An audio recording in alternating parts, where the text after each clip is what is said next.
Yeah. So how I imagine spinal breathing is I imagine like I have this like main circuitry that is my brain stem and my spine, right? It's like this like glowing like wand almost, Hmm. right? And I imagine that like basically my arms and my legs and like all my organs and stuff are like extremities of that tree, like branches of that tree.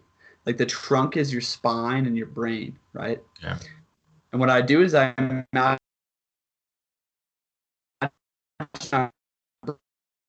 the branches being cells in your body.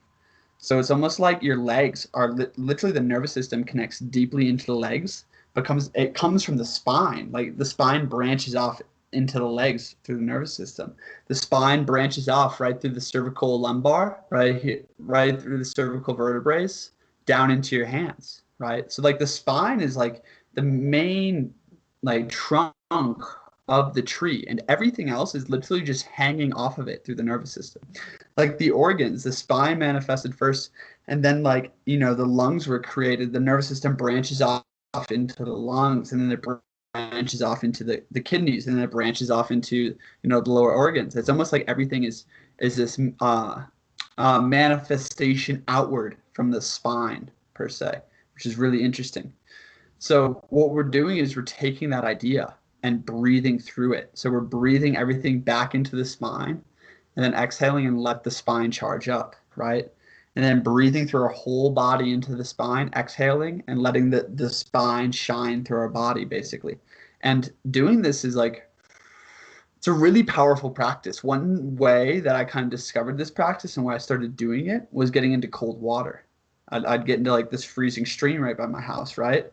And like the moment that chill, that cold just like ripples all through me, right? I imagine I'm breathing that cold through my fingertips, through my frozen skin, into my spine and charging up my chi in my spine, letting the chi circulate in the spine. And the spine it carries the warming current, the warming chi actually. So it's very interesting, but that's how I realized that kind of meditation was like sitting in cold water for very extended amounts of time and like literally breathing the cold in through the branches of the tree, through my legs, through my arms, through my face, into my spine. Does that make sense? Yeah. Yeah, so it's almost like that the spine is the main magic wand, and every inhale we're charging it up, and then every exhale we're letting it shine and like being present with that energy flow. One thing to note that might be hard is like it's not just putting your awareness on your spine. It's keeping your full body awareness. This is why we do it after full body breathing.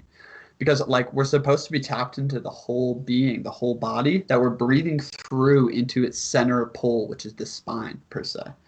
So it's not just focusing on the spine and moving energy there, but actually drawing energy in from around into the spine, if that makes sense. Yeah. Okay, cool.